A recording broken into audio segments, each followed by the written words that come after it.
So we have Justin Trudeau, has had many breaches of ethics, according to the ethics officers of Parliament, has given contracts to a lot of his friends, one for $237 million, sole source to a former Liberal MP, still in power. Boris Johnson went to a cocktail party in the backyard of 10 Downing Street, and he's gone. I don't get it. Dan McTeague was a Liberal MP for 19 years. He joins me right now because I want to put the question to you.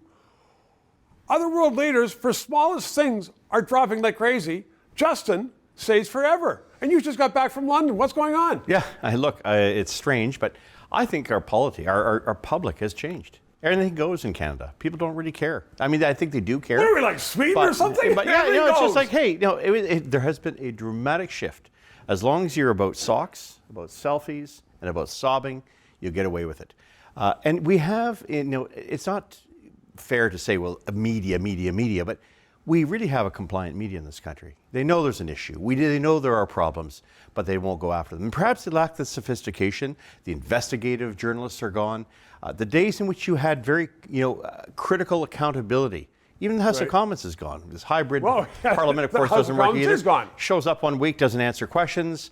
The point is that I think we've lost a lot here in this country. And it wasn't just COVID that did it. I think there's been a shift in the way in which Canadians treat their democracy. Do we have no standards, though? Is that what it is? I mean, we're no longer a religious-based society. A lot of people say that's for the better. But you can still have standards. And standards in public morality. Trudeau would say, oh, well, maybe she experienced it differently than I did. Yeah. And he gets away with it.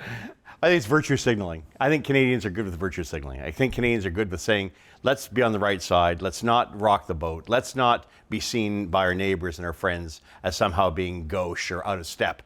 The reality is that we're following a cult. What about the MPs? You were in the House of Commons for almost 19 years. Are not MPs getting grief? Because the MPs could get rid of Trudeau in a snap, just like they did with Boris. We did it as MPs. Liberals, Conservatives have done it in the past with their own. Look, I sense that the Liberal MPs that are currently there now obviously are beholden to Mr. Trudeau. They know that what side of the bread they're going to have their product buttered. I mean, it's not just that pensions, it's the sinecures, it's what goes along with it. They look at this to say, if we don't stand together, we'll wind up as we did in 2011, completely wiped out. There's some merit to that. But I think at the end of all of this, these are not the same Liberals that I would remember, that you would remember. These are the people who had a sense of independence, a sense of fairness, of consensus building. That's a word you never hear in the Liberal Party anymore. It was big in my time, from 78 until 2011. Completely gone. It's the cult of personality, cult of leadership, and that's why Canada has gone so far astray. We're being ruled by socks. Dan McTeague, thanks very much. 3 minutes. If you did not know that the red ensign, formerly Canada's flag, has now been labeled by the Canadian government a symbol of hate, and they're sending that to all the students, then press subscribe and PayPal and learn more.